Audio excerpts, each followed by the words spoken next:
Hi everybody, and we are live. I'm joined by my guest, Immanual Godson. As I've described to you, Immanual, there on YouTube, I hope you don't take offense. Immanual Godson is one of Ireland's leading contemporary artists. So, thank you for joining me. And to the chat in the background, if you could give me a 5x5, that would be appreciated. But that aside, thanks for joining me, man. Can you hear me? Yeah, thanks for having me. It's great to be on again. I was on years ago with the Dawn and Critiqued, and then a couple of shows on the Noib Island show, but I haven't been really out there in the public. I've been keeping quiet since I earned myself a sociopathic stalker for a while. So you did. I feel like diving straight into that, to be honest. Tell us, can we just go straight? We'll talk about your art and everything else in a second. We'll talk about the art. I don't know if we should talk about the stalker because it'll probably okay. We'll stick to the normal stuff. So I do want to just talk to you about your art for the most part here, and whatever else we spirals off on that. We can talk about what we like, but to focus on your work, because there's a lot of people on the scene like me doing live streams, and everybody's doing a live stream, everyone's doing a blog, everyone's doing this and that. But I just love to see someone who's making films, making paintings, doing this, doing that. So that's why, to me, you stand out. So what I had in mind, I was thinking about this before, like an hour or two ago, how will I talk to you about all of this, how to frame it. And I was thinking of just kind of going chronologically in a kind of a way. So looking back to basically when you first got into painting, like when did you first realize you were good? If I may say, you're good at painting. You're obviously good at painting. When did you first realize you were good at it and that you liked it? Right. Okay. That's a boring start. Right. So now listen. No, I'm telling you, we'll see how it pans out. We'll see how it pans out. We can use what just happened 2 minutes ago as a springboard to introduce myself as the artist, right? So I tried to send Garrod a highly controversial piece of work that I posted on YouTube years ago. And I noticed when I put the video up explaining the piece of work, it's called Willie Bush. And it's about, it's a parody on the idea of George W. Bush. The W stands for Willie. So think of Willie Bush like pubic hair. So he has like genitals for a face. And when I posted the video, I noticed there was a glitch in the matrix. That the video said there was like 7 likes, but it would jump, the figures would jump from 7 likes to 144,000 likes, and then it would go back down to 7. So it was like a glitch in the matrix. And I think I've been censored and quarantined on this painting. They shut it down completely. They're all over it like white on rice. That's an introduction into the kind of artist I am. That I'm a right-wing artist, so I get all the labels, you know, the Nazi scum and fascist nutjob and all this. And it's typical of what I've put up with in my art career. So now we can go back to the start and talk about how I got into art. That's it. No, I'm glad you did that, because in a way I should have. But the thing is, I know where you're kind of at now, broadly speaking, with your art. But you obviously started somewhere, you know. Yeah, well, I always had an interest in art when I was young, but I never had the time to invest in learning how to do it properly. You know, I never had a teacher. I never had the privilege of going to an atelier or proper art school. And it was only when I was 28, when I was a mature student, I decided to go back and do a degree in art. So I went to Dunleary College of Art there, and it was the biggest mistake in my life. I didn't learn a thing when it comes to what I wanted to do was become, an adept painter and draftsman. And I didn't learn a thing about the technical skills of creating an image or anything. It was all conceptual lefty bullshit, you know, and it was a left-wing cesspit, you know. So I learned nothing. I came away with nothing. Did you know when you were in the college, like, because I remember I didn't study art, but I studied something else, and I remember feeling a bit alienated in that environment, but I didn't know I was a nationalist either. I hadn't come. Did you just feel a bit alienated, or were you like? Well, alienation and ostracization was a part of my life. You know, I was subject to a bullying campaign in college. It's a bit of a sad story that we could get into or we could not. You know, it's the woe is me story. But I did stick out, and I never got on in the environment, in the culture in college. You know, I was always the quiet guy in the corner, just getting on with my work. You What know, what was the culture in college, if you don't well, mind I me know asking? it's only in hindsight, because I wasn't politically minded at the time. I was in love with my girlfriend for 7 years. You know, I was infatuated by her, so I was in this bubble of me and her, and that's all it was, and that's all I ever thought about. You know, so I wasn't politically savvy, so I didn't know what was going on with the left wing colleges and all the Marxism and everything. But looking back on it now, Jesus Christ, it was a nightmare. I was a fool, you know. I was such a lamb to the slaughter among wolves. And it wasn't just me; there was other fellas as well. That if you go in there with, you know, the typical male leaning um, straight leaning character, you know, that you're not on board with the lefty stuff, or just in subtle ways you might show or reveal that you're a certain leaning, you know. That they come down on you like a ton of bricks. They're like a bunch of wasps defending the nest, you know. That's what it was like for me. It's a sad story. I don't want to get into it really. I don't want to get into the what was me story, like they did this and they did that, you know. But it was a very negative experience, and I think it was just boils down to the basic fact that I wasn't a lefty. You know, I wasn't on board with all this politics and everything. So I stood out. So I was an easy target, you know. Yeah, I'd say if you started making murals or paintings of repudiate LGBT, whatever, you'd very quickly make a name for yourself. That's why I kind of admire people like you as well, because when you look at the blind boys and all these types of people in Ireland, one of the fastest tracks to success with the bandits, from what I know, I've never actually sat down and watched their stuff, but I've heard that they were edgy. You know, at the time when they first came out, they were really edgy, but then they just bought the blue pill. You know, they just took the blue pill completely, and they're on board. And now they're on the Late Late Show and everything. You know, cozying up to what's his face. Tubridy. You know, like Tubridy, what's it like for you now? Because obviously, like, did you have any kind of period where you were in the mainstream, or maybe you're in it now? I actually don't know where you're at, but like, were you ever kind of getting work or getting kind of like favor among kind of like normie? No, I never. I could tell you the stories I have. They're so negative. They're all black pills, you know. And I could harp on for hours about everything that was done to me, about, you know, the what was me story, and how hard done by I am, and I've been passed over and everything. I don't want to be that way. I don't want to be the bitter old man at the end of my life saying, you know, the world is a bastard, you know, and the world owed me something, but I never got it, kind of thing. I don't want to be bitter. But there are stories where I think the ones like the Brian Cowan painting, that should have been famous, you know. That's the one of him on the barrel of oil. Now, you remember the guy who painted Brian Cowan on the toilet? It was a very crude and amateurish painting.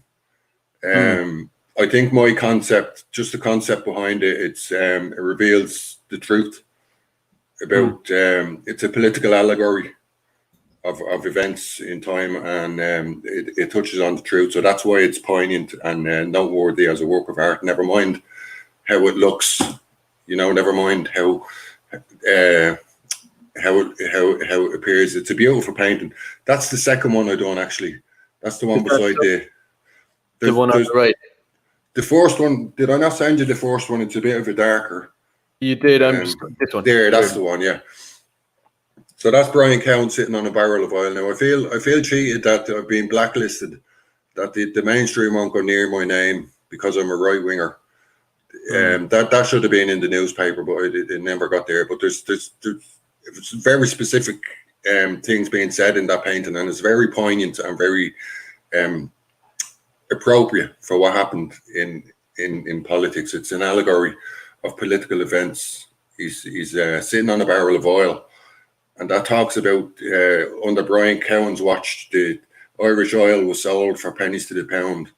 And we hear now that there's old folks in Finland living the life of luxury on the Irish oil. You know, the Irish people aren't benefiting at all from it. So it was sold from underneath us. And you can see, I didn't change very much about the motif. That's based on a Rubens, by the way. It's Rubens Bacchus, if you look it up. But it's using the motif, and the point is, it has artistic merit because what I'm doing with the work is I'm trying to identify certain prophecies at work in art history, and Rubens came out really strong. That when I seen the fat guy sitting on the barrel, I says, that's Brian Cowan, you know. And he has a tiger under his feet. That's the Celtic tiger, and that's the Irish elites with the Celtic tiger under their feet, you know, having a feast. So I just elaborated upon the idea, and you see the tiger there being used as a footstool. That represents the Irish people, the Celtic tiger. It's being used as a footstool as it eats a horse's hoof. That's a reference to the horse meat scandal that happened in Ireland a few years ago. The way his hand is curling around the back in the original, it was just exactly the same. But I says the only thing missing there is a brown envelope. You know, he's getting a brown envelope backhander into the hand. So, and do you have? I'm just showing it to. I think it's the audience. Yeah, that's it. Yeah, Rubens Bacchus. Yeah, that's a very good likeness, actually. Well, it's not perfect. I'm not an expert painter, so the point isn't to make an exact copy. The reason I pick up a brush is to convey an idea. That's the reason I paint, you know. So it doesn't matter so much whether I can paint well or not. It's as long as the idea gets across. So you can see they're having a feast behind this child's back. Now the child is in his knickers. It connotes institutional child sex abuse and all this kind of stuff. And he's sitting in the mud. And that's the common man's child of poverty that is not included in the feast that's happening behind his back. You know what I mean? And that's the dichotomy that's happening between the elites and the common people. And of course, the Queen is serving him a pint of Guinness. Brian Cowan was found to be slurring his words, half pissed in the Dáil when he's addressing the Irish nation on the you know, the most pressing issues in the country. It was an incredible period. It was a mad period of time, wasn't it? The 2008, 9, 10 and all of that. Like, I wasn't very aware of things, but I wasn't either. Now, I wasn't engaged in the politics back then either. I was a little bit like aware what would trickle down, you know, through the phantasmagoria on the television. You might perk your ears up and listen. But I got into the politics around the water protests. You know, that was a big movement that caught everybody's attention. And that's when I started to tune in to the Irish politics and just how corrupt it was. Yeah. And I've been red pilled ever since. Well, actually, I was being red pilled years ago on Freemasonry and the Illuminati and all this kind of stuff online. But that was a springboard into politics, into the New World Order, you know. Did you see, I put up a story recently about getting locked in. I don't know if you saw that. I got locked into a Freemasons building one time. So get away. I sat in the most important chair in Europe. They up on Molesworth Street, they had an open day, so we went in to have a look, and he let me sit on the 33rd degree Freemasons chair. So I was sitting there like a king. Now we're both going to be suspect. Everybody's going to be thinking maybe we're just trying to cover our tracks. Yeah, we're shields. We're paid bots. We are. You know? Yeah. We're actually not even human. So what else have we got here? I kind of like going through your paintings actually, and just having you tell me about them. To be honest, is this yours? Oh no, I haven't shared it. Sorry. This country landscape. Oh, country landscape. That's stuff I do. I do reproductions of other people's work just for practice, you know. But I think that's a painted by one of my favorite landscape painters called Michael James Smith, and he's a painter online, and he teaches people pretty cheap.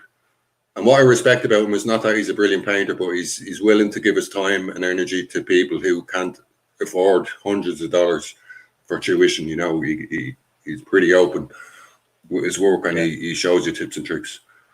That's gorgeous, this piece of land here, wherever it happens to be. Like, I don't know where it is. Yeah, I mean, I used to paint the Bob Rosses years ago. You know, these the snow-capped mountains and the pine forest, like in the Alps or in Canada, and people say, "Where's that?" I says, "I don't know."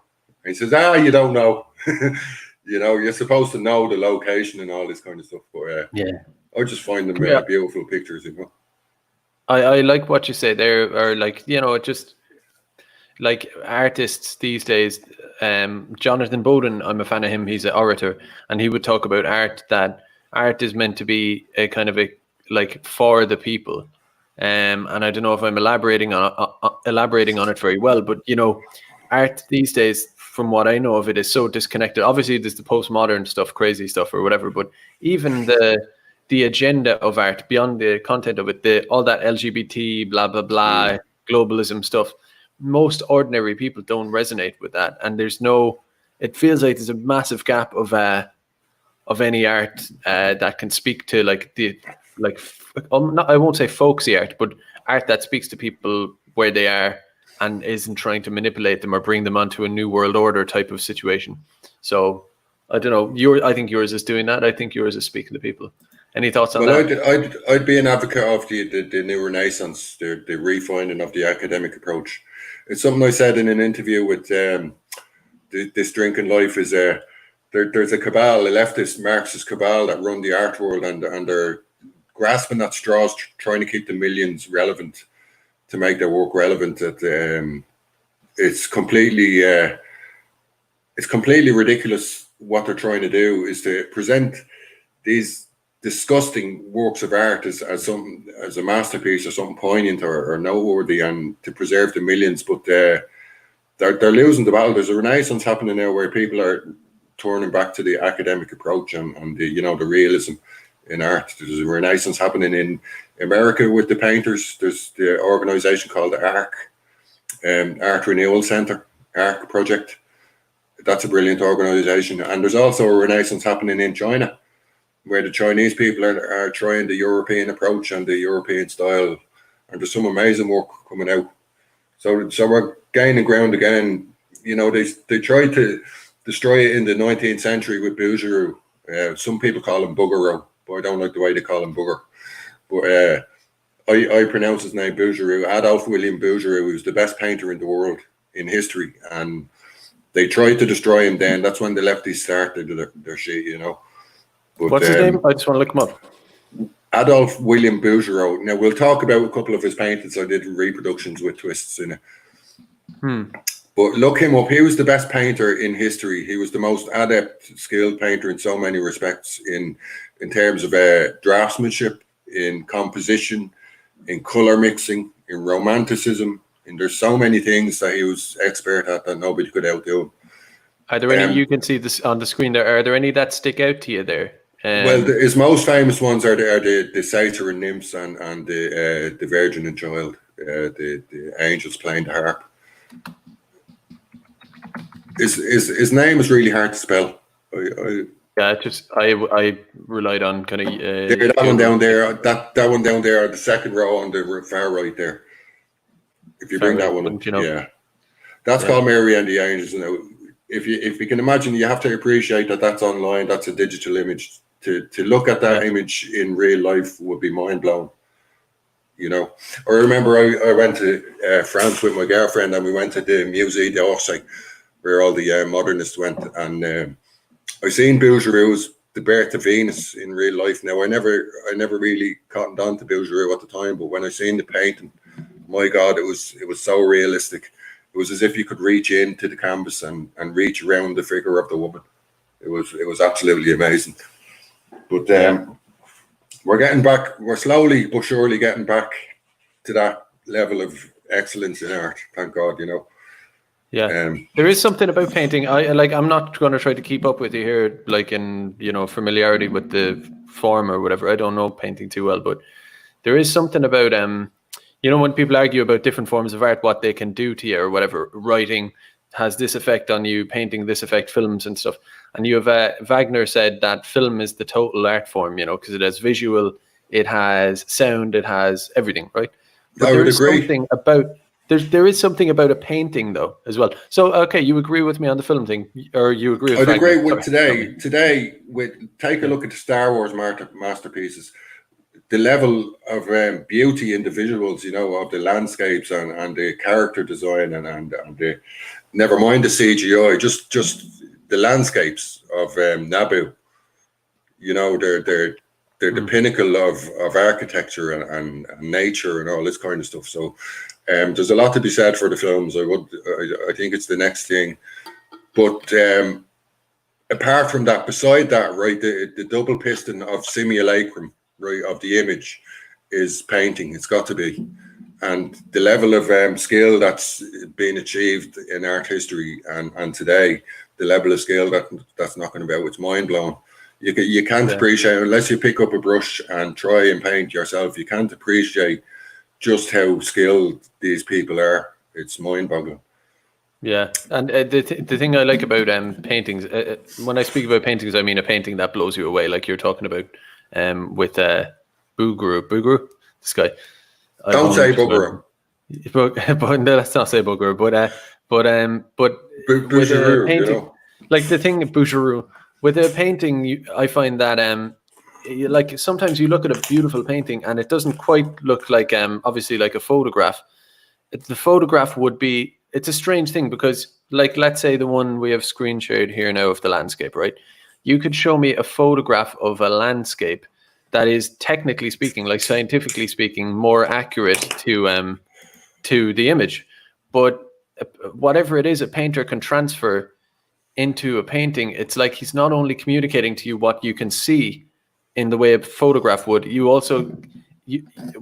a good painting to me has an effect of, like, you can almost, I know people are going to like think I'm a bit cringy saying this, but I'm just being honest. You can kind of feel the breeze and the temperature of the air, and you can feel all that coming through at you. And a photograph couldn't do that. Somehow the artist is able to transfer his actual perception of the scene, and that can transfer through hundreds of years if the painting is old, and you can sit there and look at it and feel it. It's amazing. Well, talking about things living on hundreds of years, a masterpiece should be timeless. You know, it should speak to the human spirit that's been in existence since the day one, since the Garden of Eden. You know, speaks to you spiritually, speaks to you in the spirit, not just in the individual.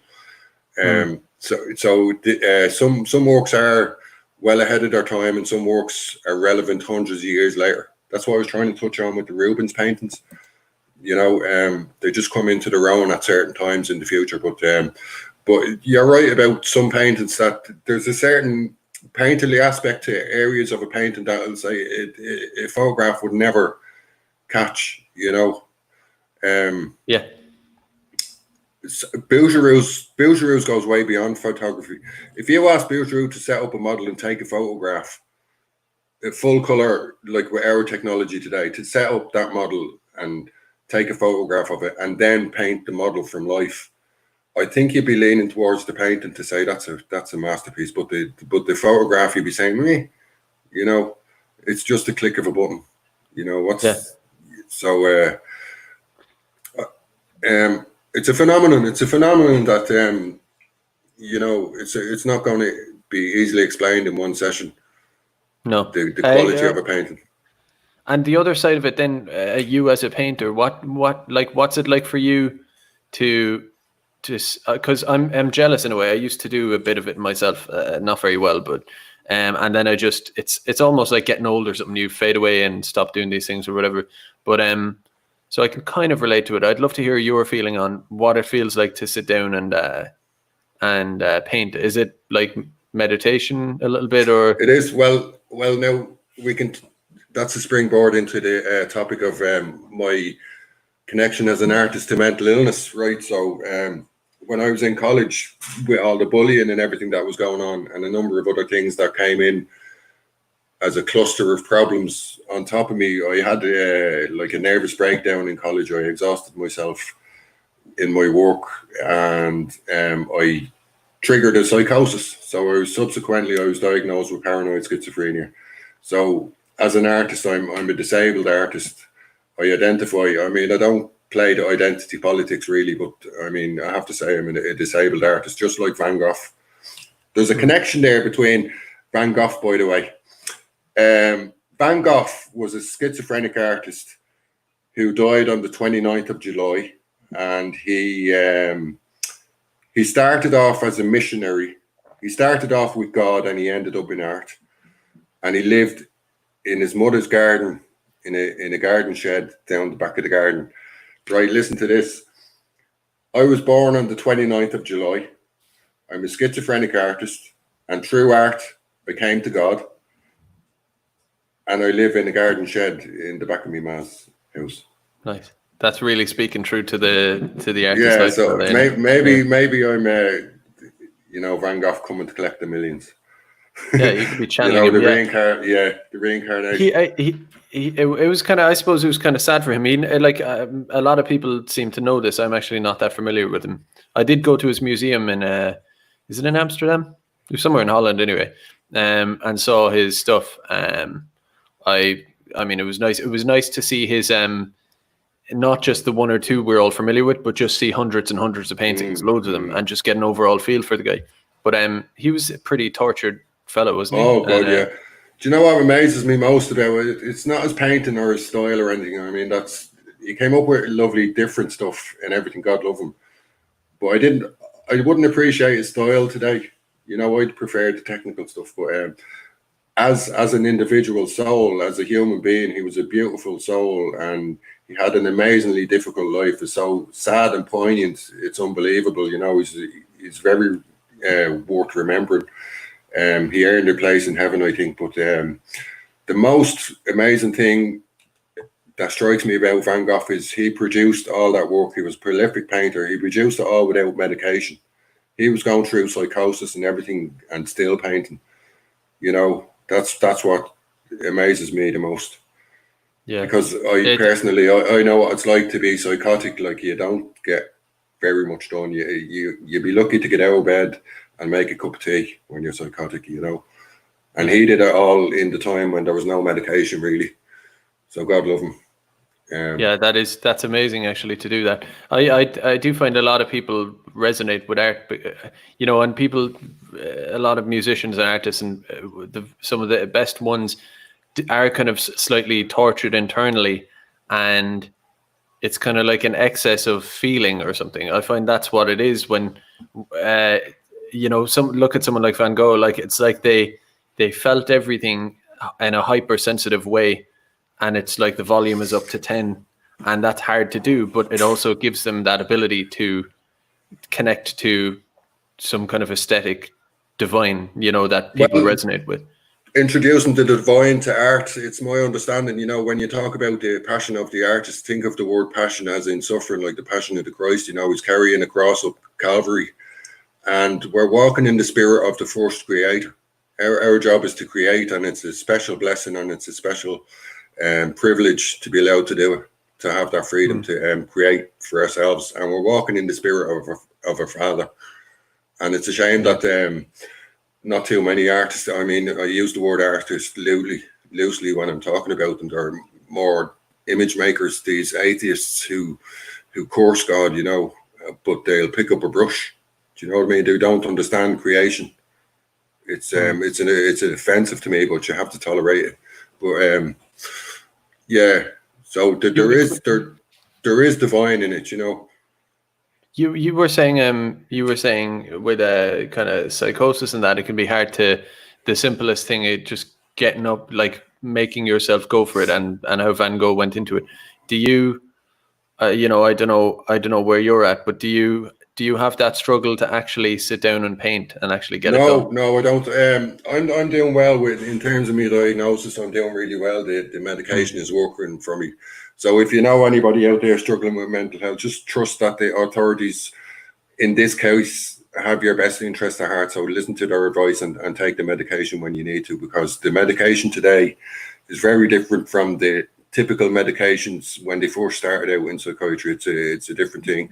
They're called atypical medications, and they tend to work for the most part. You'd be very unlucky for them not to work on you.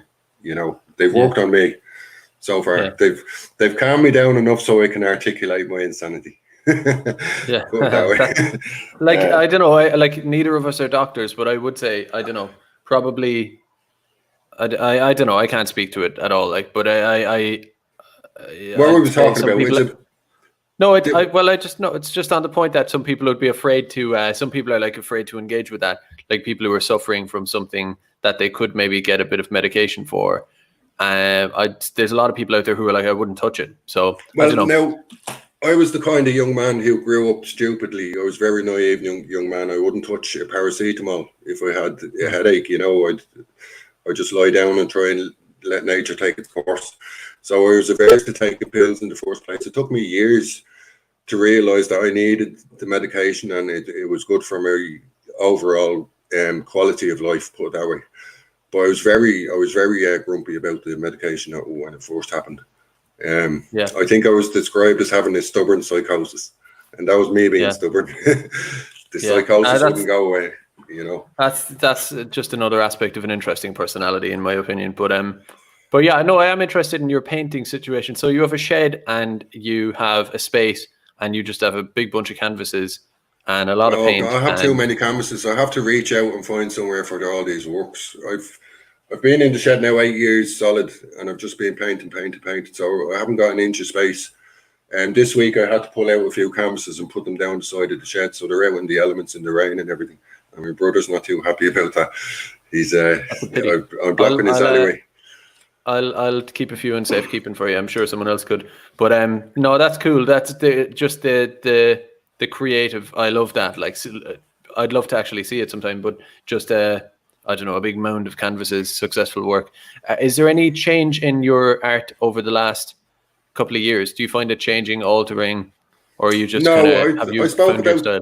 I spoke about this with the drinking life, that it's a slow and steady process of learning new skills, and just you learn a bit and do a bit of work with that, and then learn another little bit. So it's an incremental, steady, gradual process of getting better. But I have improved over the years, thanks be to God. I'm able to look back at my work 8 or 10 years ago and say, Jesus, I've come a long way. But it's only inspired me to do more and more and more. I have a plan when I'm 50 to paint the Last Judgment, life size. Michelangelo's Last Judgment, I want to do a modern parody on that, on life size. We're talking about 12 meters high. So I have to find a canvas big enough. But I'm going to do that when I'm 50. So I'm giving myself... The Sistine Chapel, yeah? It's the Sistine Chapel, the wall at the back that he painted. Now, he started painting it when he was 60 years old. So I say I'll start mine when I'm 50, because I'm a heavy smoker. I might not make it that long. So we'll see. The question then I have for you is, like, platform wise. So you do the painting, but do you have like you were saying, you're kind of banned off Facebook, or you're having issues there? Do you have a platform, like a public? It's worth noting I'm very snarky online. I like to trigger the left, so I'm snarky, salty comments left, right, and center. So my Facebook wall is made up of many blocks, so I just, like, 9 months out of the year I'm blocked on Facebook. So I'm not very good on the online thing. My personal reputation must be in the gutter. I must be the worst man on earth in the eyes of the public. But I'm not very good at platforming myself. The only real platform I have, apart from the YouTube, which I think is in quarantine, I mean, there's videos there that you're never going to see. You're never going to see the Leo Varadkar one. You won't find that, I don't think, and you won't find the Willie Bush one either. But there's 2 videos on YouTube that are there for the people to find if they can get past the matrix. But my only platform now is my community centre. They've been very good at welcoming me in. They let me hang my work down there. So I dominate the walls down there. It's been brilliant, actually.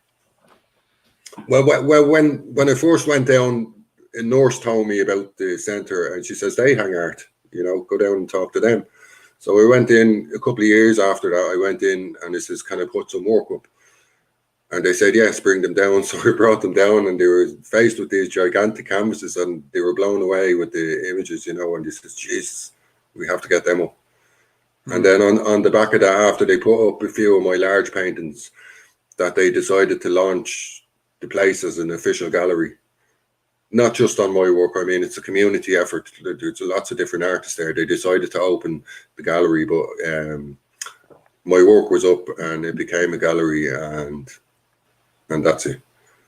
So, Yeah. so the Rome around is down there. That's one of the paintings. A Rome around the halfpenny town, the Roman people. That's famous in the. Oh, it is. Cool.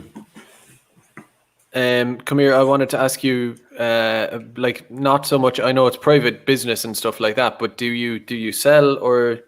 No, God, no, I don't. I'm trying my best to sell, but I don't because my work is so big. Nobody has the place for them. I need a fucking billionaire with a mansion to even house a painting. With commissions, I found that I'm so naive and so soft with people. I try to be their best friend when I meet them. That they walk all over me. And the last time it was a businessman who tried to get as much as he could for as little as possible. You know, he's business minded that way. So I was giving away high quality fine art for peanuts. You know, and it wasn't fair on me. Yeah. So so I don't sell very much. I'd love to do it. I don't know, like I'm not trying to like be your manager here or something, right? But I'm just throwing it out there. We are live, like this is almost something we should talk about ourselves. But you know, I don't know, website, sell, like all the like a lot of your stuff is kind of is it in right nationalist kind of stuff? A lot of your work. It has a salty edge to it, you know. Some of my work, like, Yeah. you know. So there's a lot of people out there I know in Ireland who. If they had a place to go view some of the ones you've already done. I don't know. I'm starting to get business minded here now. I'm not asking for a cut, don't worry. Well, I don't want to be ungrateful and say I'm never going to work again. Thanks be to God, you know. But I have my disability, and God has provided me with what I need for the moment. Until that changes, you know, I'm not too pressed. I'm just trying to cultivate my skills at the moment and dedicate all my time to getting even better at what I do. So it should be worth noting. I'm no saint or anything, but the work is a gift to the Northside people. You know, my life's work is a gift to all the paintings down in the community centre are a gift to the Northside people. Just because I've spent years on disability, I thought it's about time I give something back, something positive to the community. So that's beautiful, man. Yeah. Well, yeah, they have the most racist pictures in Ireland up on the wall. So apparently, allegedly. Yeah. That's so the north. For those who don't know, that's the north side of Dublin. So you're a north side dub. Northside dub, Coolock, yeah, Coolock, born and bred. Well, not born and bred. I lived for 11 years in Birmingham, in England. We went to school there, so I did my GCSEs there. But I came back when I was 20. I think. Yeah. I never lost my accent. No, you did not. The north side of Dublin is a very special kind of place. Actually, I'm an outsider myself to the north of Dublin, but like from what I know of it, it's I don't know. There's a spirit there, you know, the kind of dehumanity or inhumanity of I don't know, liberal, global, cosmopolitan society or whatever. It's that kind of deadness of it. You don't have that in the north side of Dublin. You have mams and families and people who are sound out and would talk away to you, and women are women and men are men. And well, let me tell you what that is. That's the solidarity of the working class. That's the poor looking out for the poor. You know what I mean? I grew up hungry, you know, in poverty, but there was always a friendly face there to say, okay, you know what I mean? And I think love is. I mean, bread is the most important thing, but it's important just as much to feel the love. You know, it's not a dead society where you're afraid to say hello to people passing you on the street. You know what I mean? It's something I touched on in the interview with This Drinking Life as well with Rory there. That we have a laid back society and it's a good healthy society, you know. It's a good healthy relationship between people for the most part, you know. In the north side, well, yeah, I mean there's the division between the north side and the south side, but that's just that's something for the pub, you know. That's just silliness. Yeah. No, I do love North Dublin. I find it's I'm from Cork myself, and as a kind of a, you know, when I kind of became familiar with Dublin, the south side is like an alien place. It is like London, you know, and I find the south, so I am going to slag the south of Dublin a bit, but like, yeah, it's like totally different to the rest of Ireland. It doesn't feel like Ireland. It doesn't feel like Cork, which is what I know. and then I go to the north of Dublin, and I'm like, it does feel like it. It's very interesting how I remember. Yeah. Sorry to cut across here. I just want to give you No. an anecdote of exactly what you're saying there about the south side. I was in I know it's north side, but it's south side, right? Malahide, full of snobs, right? Oh yeah. I was up there on the railings doing art with a group, and there was this two American girls passing by, and I heard they were American, so I started having the banter with them. You know, I interrupted them and says, "Come here and talk to me." You know what I mean? They were foreigners on holidays, so I was trying to entertain them just while I was standing on the side of the street, you know, doing nothing. And she says, "You know what? You're the first Irish person who stopped and talked to us. You know, that's because they went to the wrong place. They were in Malahide where the snobs, you know, are the snobs doing snobby things to snobby people. Do you know what I mean? I was the first person to stop and be friendly and say hello, where are you from, and all this kind of stuff. I felt bad for them, really bad. Like they traveled the world on this promise of the 1,000 million welcomes and all, and they ended up in Malahide. You know, somebody told them Malahide was nice. I was gonna invite them to the pub. Now I don't drink, but I says, "Come on down to Coola." You know, I never did though. It's a shame. I felt sad that day. You know. It is sad that people come here and see. I feel embarrassed for a tourist who gets off in Ireland, gets the shitty bus down to the city centre in Dublin, and gets off on O'Connell Street and sees a load of and I've sympathy obviously for heroin addicts, but you know, heroin addicts, Roma gypsies, and casinos full of Chinese people. And that's only the tip of the iceberg to what's coming. You know. Yeah.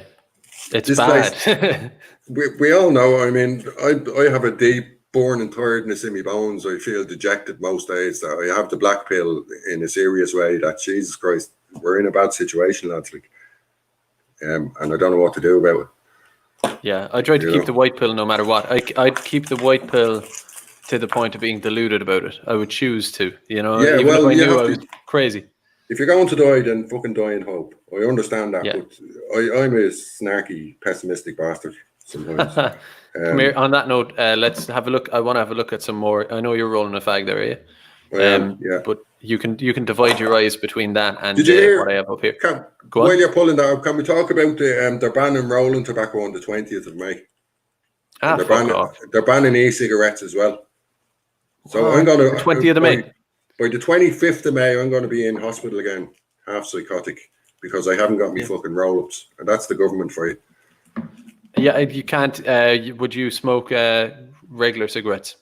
I don't like regular cigarettes. I hate the taste of them. There's something in them, the chemicals. But I think that's what it is. They're corralling all the sheep to smoke the normal cigarettes so they can get them all on the worst chemicals. It's all in my new. There is something. I gave up smoking a couple of years ago. I take nicotine things, but I don't miss cigarettes at all, but rollies, roll-ups, there is something very nice about a roll-up. It does feel a bit more organic. It's fucking lovely, actually. It's a testament to how badly addicted I am that I just need raw fucking hard strong tobacco. You know, I smoke a tire I would for the tar. Do you know what I mean? I'm terrible at that. It's one thing I'd love to fix. I'd love to give up. Now I do agree with a tobacco-free society. I'd love them to ban it all together and just fucking you have to go cold turkey whether you like it or not. But a bit of a warning would be nice, you know. Yeah. Maybe give you and not during a fucking lockdown where everyone's stuck in. Yeah. Pick a better time. I mean, I can't deal with me ma without smoke. Do you know what I mean? Yeah. Anyway, come here. So I'm looking through some of your pictures here, or paintings. Well, I'm not actually yet. This keeps getting stuck. It's weird. That's the CIA. They're after the Willie Bush one. That's what they're doing. It's weird. This. I'll pull it up again now. Let's see. Get rid of all your browsers and all. Yeah. To the audience, bear with us. This is just. Is that your horse porn folder? Nabbed. I really like this one, man. Yeah, that's kind of famous in the local area. That's called play on words. It's called A Roam Around the Halfpenny Town, right? Yeah. And phonetically, it's revealing the idea that you're talking about a Roma round, right? So it's like taking a stroll around a halfpenny town that's Dublin and seeing all these Roma, right? But that's it. It's another part of my overall. There's certain prophecies at work in art that I'm trying to point out, and this is one of them. That was by Bougereau. It was called The Indigent Family. And just that central figures there was a painting by Bougereau. And it says, Jesus, that's a Roma family on O'Connell Street, right? That's the prophecy at work. So I Dublinified the scene. I extended the canvas and made it more Dublin-y. And there's a whole different bunch of stories going on at once there. Like in the background. Oh, go on. No, you tell me. I'll explain. In the background, the Western Union on the thing there, beside the drink link, by the way, and beside the social welfare office is the Western Union. There was a Roma family that was found to be sending €38,000 in one go back to Roma, wherever they come from. Jesus, I don't know where they're from. So they're 38,000 quid from the aggressive begging on Dublin streets. You know, they're not stuck for money. So this idea that these children have no shoes on and everything, that level of poverty, it's all a lie. You're being scammed. It's a business for them, you know. You can see the newborn baby in her arms. It's enveloped in green, white, and orange. So technically, in the eyes of the law, this fucking anchor baby bullshit. It's technically it's an Irish baby. It's enveloped in the green, white, and orange. So they have a legal claim to the streets of Dublin. I don't know what to say. What gets me about that is the way they're doing is they're preying on Western or Irish goodness. They're preying on that when they give you that look and try to do the whole look at you and stuff. They're preying on your good instinct to say, oh well, you've got a sad face on, I'm going to give you money. And by doing that long enough, everybody knows it's a scam, so they end up getting cold. Like, you know, there's only so many times you can walk past someone who's giving you the sad face and learn to ignore them. That actually wears on your soul. You know, it's bad for you to almost reduce the currency or devalue the currency of empathy and goodness to the point where then when someone is suffering, you just walk by and it's horrible. I really resent that they do that to us, actually. But we're not allowed to talk about that. I resent the fact that I'm so pessimistic towards people in society now.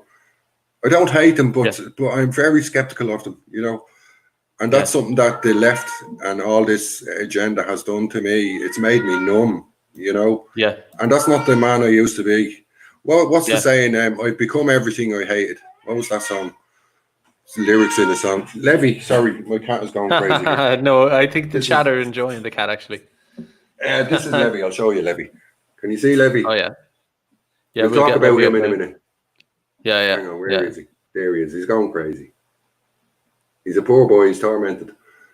We'll talk about Levy in a minute, but I resent the fact that I've become so numb towards all this that I feel like I'm the kind of man I used to hate, you know. But I think it's what kind of man? What kind of man? The shrewd man, you know, the cold man. Yeah. But I'm not cold. I'm saying things tentatively, if that's a word. I get you. If that's, I'm getting to something, but it's not altogether true. I do care about people. My philosophy is I want everybody to be okay. But I'm shrewd now, and I'm very numb towards certain topics. And I'm very skeptical and pessimistic towards some things. Like take African charity, right? Trochra and all this. We learned that all the CEOs are giving hundreds of thousands of quid to themselves in bonuses and everything on the back of this charity we were given. The idea that we're keeping all these starving children alive so they can invade Europe, you know, and oust us and destroy our culture and everything. It's a very black pill. I'm sorry. Yeah. Will I put the light on? I'm very dark. I actually think it's cool enough aesthetic, to be honest. But up to you, you know. I was listening to a thing earlier. It was this Eben Joseph and Pierce McHenry and Ronald Lenton and all of these kind of anti-Irish people. I don't know if you know those guys, but they were having a Zoom call to each other. They're these NGO workers or whatever, and they were. I'll tell the story now because I will put up the video soon, if I'm allowed to, if I don't get sued for it or whatever. But they were having this web conference with each other. That cat is hilarious. That's funny, but they were having a call, and there was someone came on who was kind of like a troll, or whatever, entered the kind of questions and answers chat section, and he what he did was he came on a kind of a call of to ask a question, and he said they were talking about how COVID-19 is racist against people of color, and he came on and he said, I thought he was going to troll, like say something really rude or whatever, but he actually did a mild kind of respectable troll. Or not even a troll. He said most of the people who are dying from this pandemic are old people in old folks' homes, and most of those people would be Irish. They'd be naturally white. They're Irish, whatever you want to call it. So, I mean, if you're talking about how the virus targets people racially or discriminates or something, what do you think of that? And there was just a dead silence. I'll have the video up tomorrow, but a dead silence for about 10 seconds. And then on comes the Israeli extraction, I think, Ronald Lentil. She goes, I'll answer it. And she says, she just completely avoids it. She says, oh, well, she just starts talking about travelers, Roma gypsies, Africans, asylum seekers. And you're going, and then she ends by talking about somehow shoehorns white supremacy into it. And it's like, the guy just asked you about our old people. These aren't just some nameless white people. These are our grandparents, our ancestors, our people. Like, why do you have such a hate? It's like serious hatred. And I empathize with your feeling of kind of not feeling the love so much anymore, when you hear so much stuff like that. I think it's frustration. It's just that any reasonable, sane person would be so frustrated. It's just pure frustration that we're coming out all this. Like, I never in my life thought I'd be racist, but after being called racist Nazi scum for years and years on the slightest little thing, I kind of had my middle finger up to them and say, F you all, I come out with some really snarky comments just to trigger them. It's not because I believe in what I'm saying, it's just to trigger the left, they roiled me up, and I'm sure a lot of people can identify with that you might go off on a tangent from what you really believe in and say things just to fucking upset people because they deserve to be upset, I think it's kind of important to try not to, and I have that problem too, but to try to not become the caricature they're making you out to be. Like, it's almost the way you've described it there. You eventually put your finger up and you kind of internalize it and become that thing in a way. It's important to just kind of tell yourself, no, I'm in the moral right here. I'm sane. I'm normal. Well, look at the Antifa down on Barrow Street and outside the Department of Justice. There's that one Arab-looking little fella that you get up in your face and he's antagonizing you and provoking you, and that's what they do to get a reaction. And then when you do react, they say, look, I told you. They're so disingenuous. There's a very sinister spirit at work in them altogether. Yeah. And to kind of bring it slightly full circle is that element, that spirit, that kind of malevolent streak of people or power that exists in society is joined, as far as I can see, joined at the hip with the art world. Yeah. It's which makes you unique. I think I'm public enemy number one in the art world. I mean, I can't put my finger on it, but I know that they know of me, and there is a vendetta against me. But that sounds totally paranoid. Paranoid schizophrenia. Even if it was, there's probably some truth to it. It's either fully true, or if it's not fully true, there's some truth to it. You're definitely not totally off the mark there. I know a few people in the art scene who just keep their heads down. So they keep acting as if they're a certain way, but they keep their heads down. It's a very oppressive thing, and it's a travesty to art itself that there are people keeping their heads down. Someone like you're not keeping your head down, but you're probably paying the price for it in a way. You probably would have some more prestige, and pats on the back and all that stuff if you did. Well, and then there's others who just censor themselves. No, carry on. Yeah, the ones that censor themselves, I think that'd be the mark, a testament to their true artistry, that they don't give a fuck what happens, basically. Sorry to French, sorry to swear there, but they don't really care what happens in their career. It's because they love making art and they're just going to do it anyway, no matter what happens. So working away in a garden shed out of everybody's view is irrelevant to them, because they love what they do. It's a passion, and they're called like a vocation from God. They're called to make art.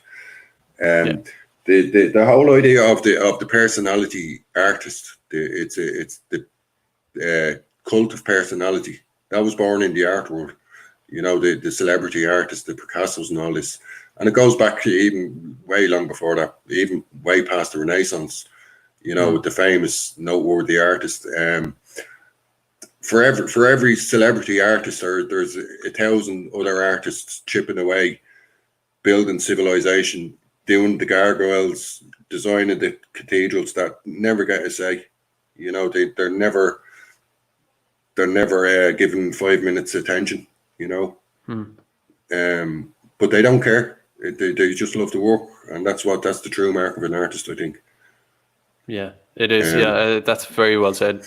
I think we'll wrap it up in a sec. But I want to go through. Or maybe we could keep going till. Well, I want to know what the live chat think. Are we still on course? Will we keep going? I think we're epic.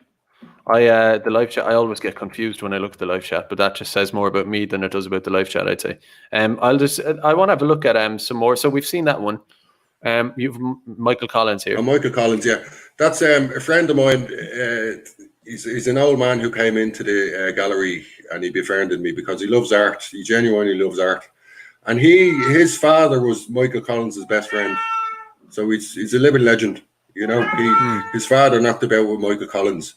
So he asked me, he presented me this photograph, an actual photograph of Michael Collins. He says, will you paint this?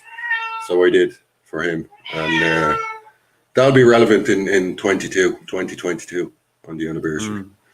But that's the small one. I did a bigger one. That's in the gallery. Yeah. In the gallery, in the community centre. Yeah. And we have Angela Merkel here with Angela Merkel. Now, sometimes I cheat, and this is somebody else's idea. I think it's some spotty teenager on 4chan who came up with this meme. It's called Oktoberfest, and it's the idea of Angela Merkel being swamped by Africans. That's what Oktoberfest is going to become. So we decided that has to be painted. We can't let that go. So whoever. No, go on. Sorry, I'm cutting across you. I was going to say, whoever the genius was behind that meme was very on point. I'd love to give you your name, but I don't know who you are. But I painted all these low IQ craniums for a month, and it broke my heart. And the interesting thing about 4chan and all of the memes that get made they are modern day art. Like, some of these people, think about the person, think about someone out there, right? Someone out there drew at some point the NPC face, or you're familiar with that, aren't you? Yeah, believe it or not, I have a story about them memes. I'll tell you now, it's a poignant story. Go on, do you want to finish what you were saying? Sorry, I keep interrupting you and hogging the mic. Sorry there, girl. No, you're not at all. That's what I want you to do. No, but it's like the NPC face, or the one, there's the guy, he's the Wojak guy. I'll just pull it up there for those who don't know. Wojak is such a face. It says so much, even though it's kind of funny and it's just a meme, but it also says a lot. It's a certain type of feeling or type of person or something, the Wojak face. And even this one, like, that is the ultimate depiction of despair. And people use it as a meme, as a funny thing. But it's like, this to me compares with something you'd see in a gallery from 200 years ago or whatever. And yet that person will never really be known, But you had a story about memes. Yeah, the memes on 4chan. I remember I was with the Down and Critique, and I was talking about Levy, right, my cat here, who's going crazy at the moment. People think I'm neglecting this cat, but it's the fucking best looked after cat in the world. He's my little holy lion. But I based a cartoon. Now go on to the picture of the cat. It's there somewhere. I have designed a cartoon character around Levy's character. It's in there somewhere, Garrod. And wait till the picture comes up. There's a cartoon of a cat. Can you see it? There. That's based on Levy. And his name is Psychotic Kitty, so it's close to my heart being psychotic and all. He's a crazy little cat. And I was saying on the Don's live chat on Critique Stream that I want Psychotic Kitty to become a meme on 4chan, you know, that he's the Levy, I'm talking about you. He's the mascot, or he's the embodiment of white survivalism. Now you have all these lefties call him white supremacism and everything. Well, what I'm about is white survivalism. I'm concerned about the plight of the white race, right? So it's about white survivalism. So he's the mascot for white survivalism. Psychotic Kitty is, and he gets very psychotic and he's like a bag of nerves when he thinks about the extinction of his own race, of the white race, and so he's a crazy little cat. And I said on the live stream, I'd love Psychotic Kitty, the white cat, to become a meme online as you know, an alt-right, you know, white supremacist thing in a surreptitious way, just to trigger the left. And actually, there is a meme that came out after that live stream of a white cat sitting at Trump's desk, and there's a banter between the left saying something, and then you see the picture of the white cat giving a snarky response. So it did become a meme. So 4chan was listening to that live stream. So I'm chuffed that the white cat became a meme. You might see it online on Facebook. I don't know what he's called. They didn't give him a name, but that's Psychotic Kitty. What else? We have this one here. It's I don't know, for the faint of heart. They might react. Yeah, that's a bit more crude and blunt, but it touches on a very real thing. It's a very real concern about the LGBT homosexuality, and that's an answer to I felt I was being bullied online by the LGBT community for a while, so we made some art dedicated to them and what I think. So it was in response to being bullied. So that's what you get when you knock an empty barrel. It makes a lot of noise, you know. Fair enough. So it's based on there's a famous artwork called Love, and it's just like LOVE in a square. It's a very famous thing, and it was about the left wing bullshit, right? So my version of love is, you know, it's about feces and semen. How can anal sex be love? You know, how can it's my understanding that homosexuality is a mental illness. It's associated with coprophilia, and coprophilia, for those who don't know, is a man will be turned on in the presence of feces, right? That's the sickness. And it's still a sickness in the DSM. It's still considered a serious mental sickness to be turned on by feces, right? But they're not talking about it when it comes to sodomy, when it comes to anal sex. And I'm not talking about gay people. There's straight people who abuse their women too, you know, who will misuse their bodies in that way as well. So I'm talking to all them as well. Yeah. How can it be love, you know? Yeah. Well, you've elicited the feeling anyway through that painting, big time. Well, yeah, I'm trying to pin down the simulacrum. I'm trying to pin down the what's the word? The I forget the word. There's a word for it, but I'm trying to pin down the connotations straight to the point. It's about, you know, anal sex and feces and how can it be love? It's posing the question. This really is a love, really, you know? So that's just asking questions. I'm not posing a question. It's an innocent question. Innocent question. So what else we got? Again, this.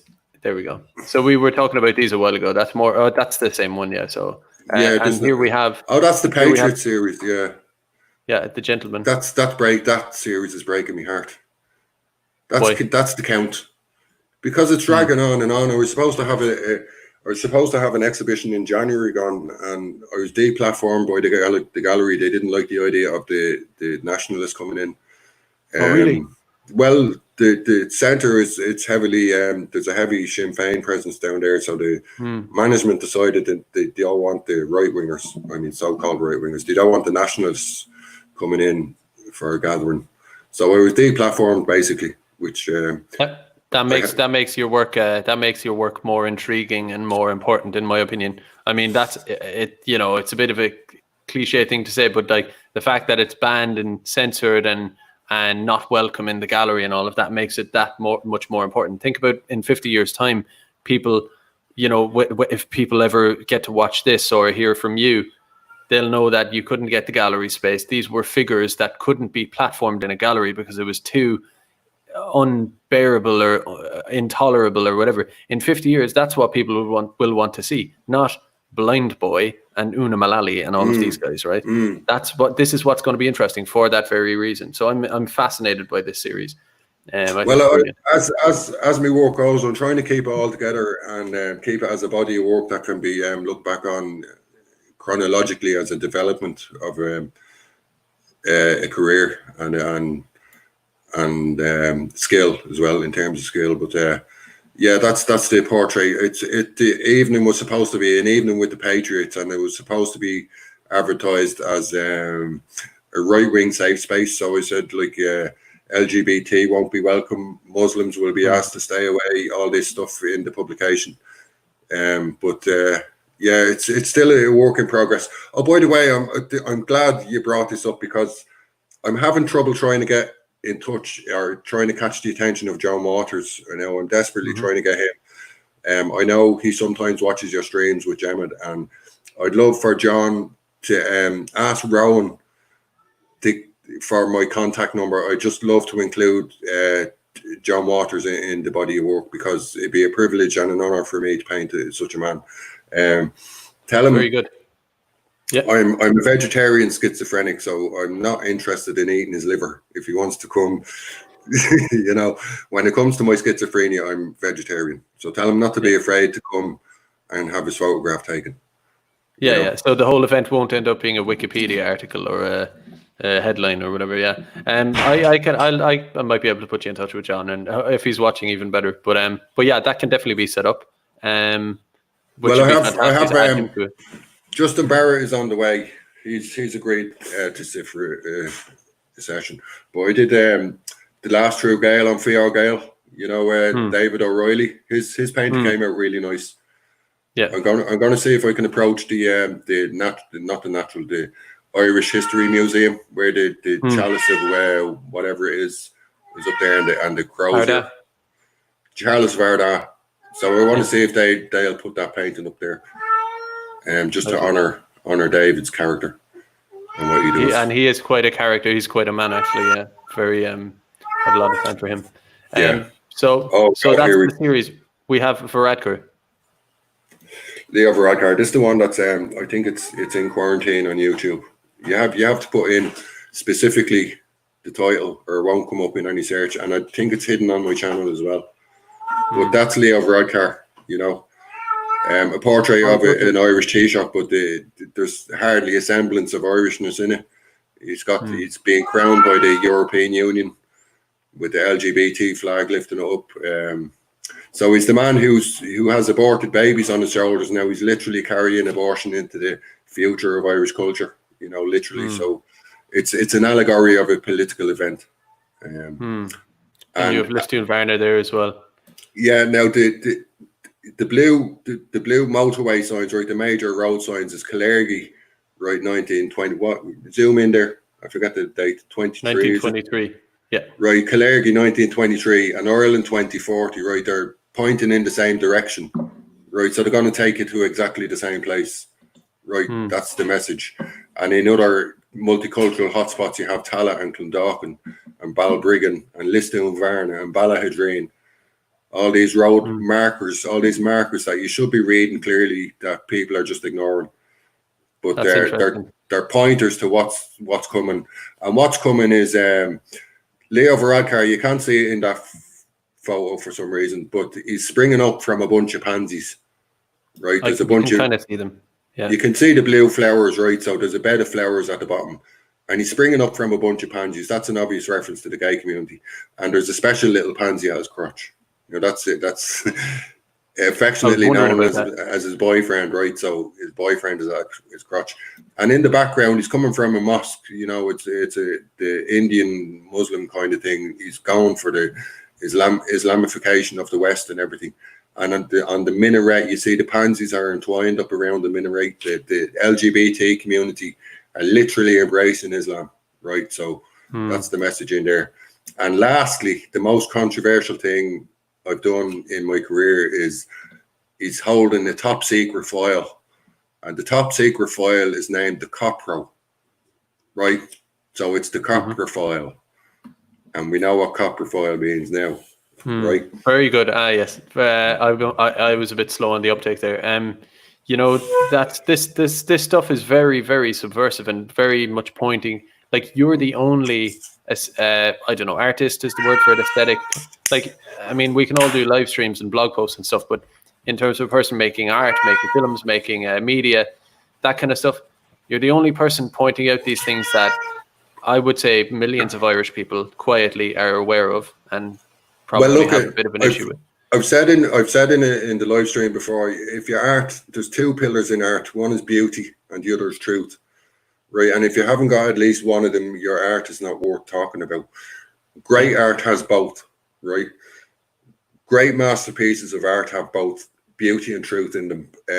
Mine are leaning toward the truth. So you'll often find things touched upon that are very true, like the Brian Cowan painting. We didn't talk about the Enda Kenny one, but there's references in the Enda Kenny one that we could talk about, and it's about the truth, pinning down the truth. They're very hard hitting, very, very hard hitting, and like they say so much. That one we're looking at now says so much. I just want to ask you: Are you familiar with an artist, kind of comic artist called Stone Toss? No, I'm an insular artist now. I don't venture out. Yeah. I don't test the world too much. It's a cesspit to me sometimes. But it is. But this guy, he does kind of cartoon. It's much different to your type of thing. But he's I think he's American. I'm not sure. But I'll just send you a few files. Email you a few of them later. Right. You'll like them. Well, I'm open to the same kind of social commentary you're making. Right. Okay, I'd like that. Yeah. Yeah. But I'll see what else we have here and. Okay, so we're back to the start. So I think we've gone through it all, my man. Did we look at the Enda Kenny one? I don't know if I have it. There's a few more here. I thought we were at the end. We're not. We have. We just got one more. I know you love the late eyes. Go away with that. That's me. The Last Supper parody. But that's not the Enda Kenny one, is it? No, this is the Last Supper. That's up in the community centre.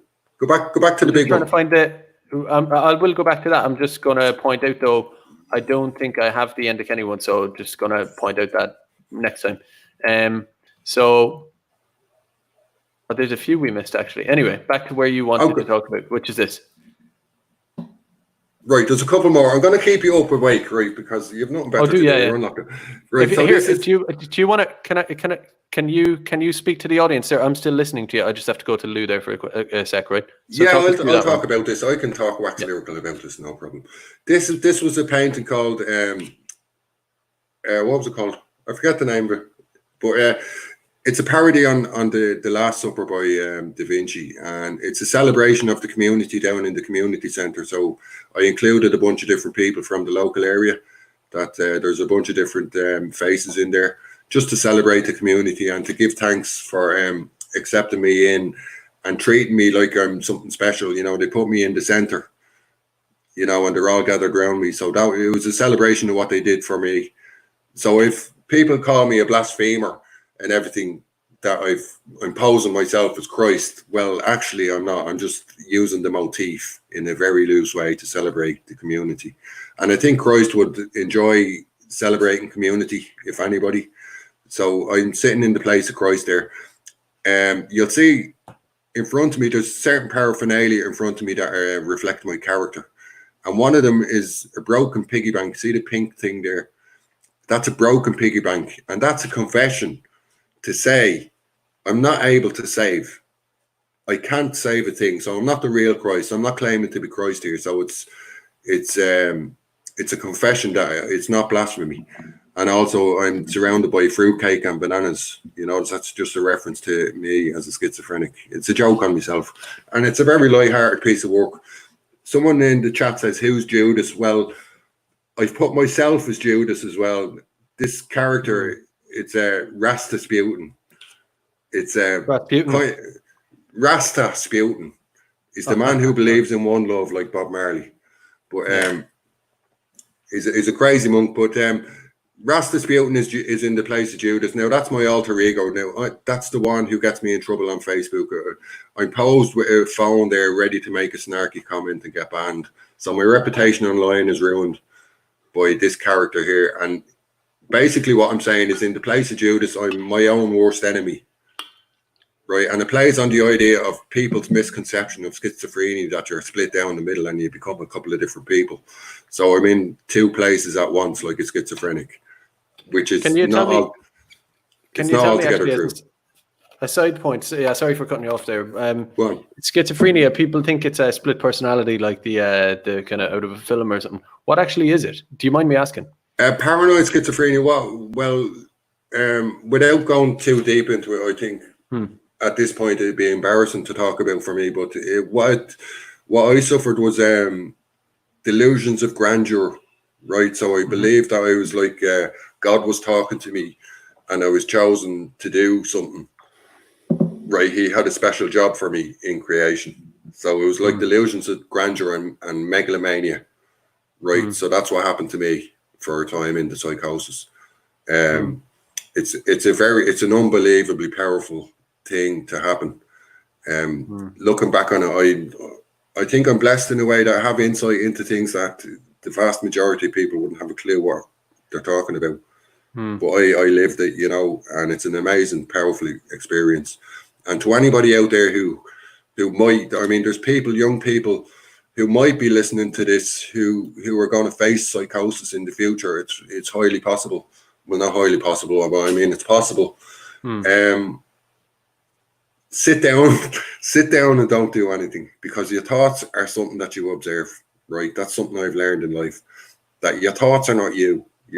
Exactly. Your thoughts are something you examine and observe, and you have the right and the freedom to choose whether they're good or bad thoughts. So you're able to reject thoughts and say, no, thanks, I don't want that one. Right. So have the confidence in yourself not to act on your thoughts, and just sit down and take a deep breath and think about them before you act on them. That's what I'd say. It sounds like profound wisdom, but it's not. It's just basic common sense. Yeah. Well, I don't know. Going through something like that, it's like it's a massive cliche, but there is the Nietzsche "what doesn't kill you makes you stronger" thing. It's I'm a big believer in that philosophy. That I like this.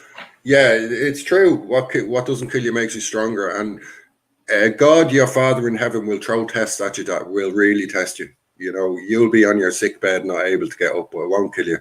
Right, and there will come a time when you do get up and you'll say, oh my God, you know, I never knew.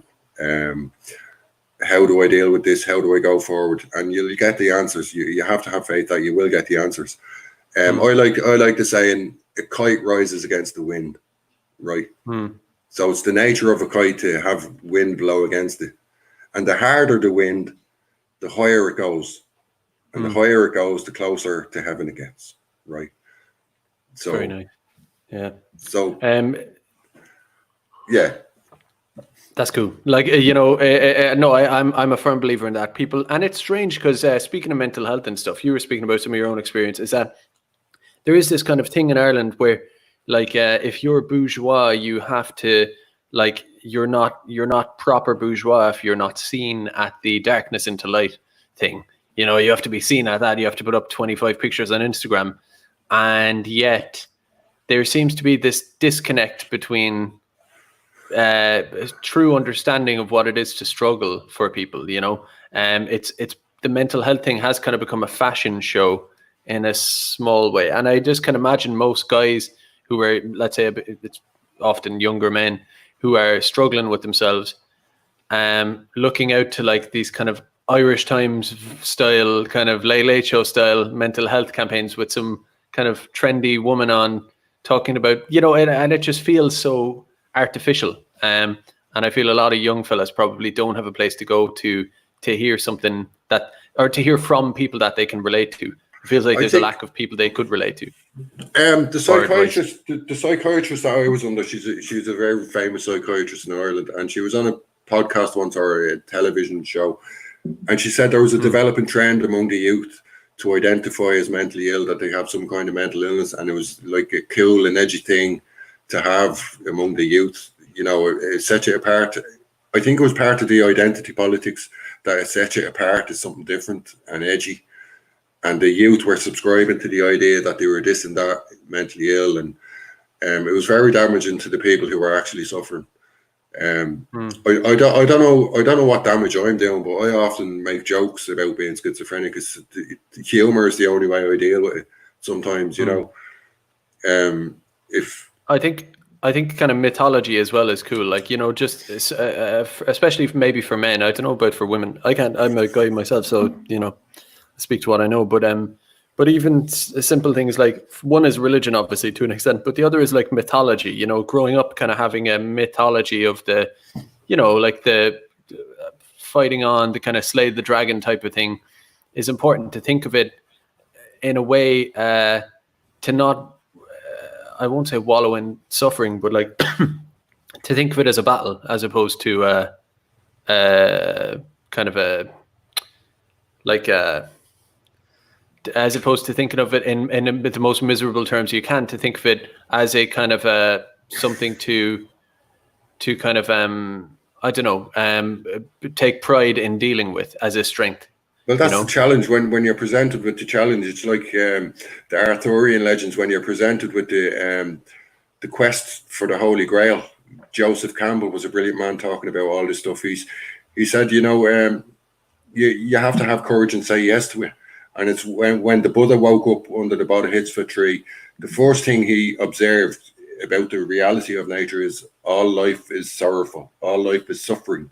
And you have to embrace it and say yes to the creation and say yes to life, and embrace it with courage and strength and hope, and just get on with it, you know. So the whole thing about being destroyed by the vision of doom and failure, in the spiritual realms, you've got to realize you're in the spiritual battlefield. Just stand up, and if you're gonna die, then fucking die on your feet with your boots on, and get up and face the challenge. And I think that's the whole point of waking up.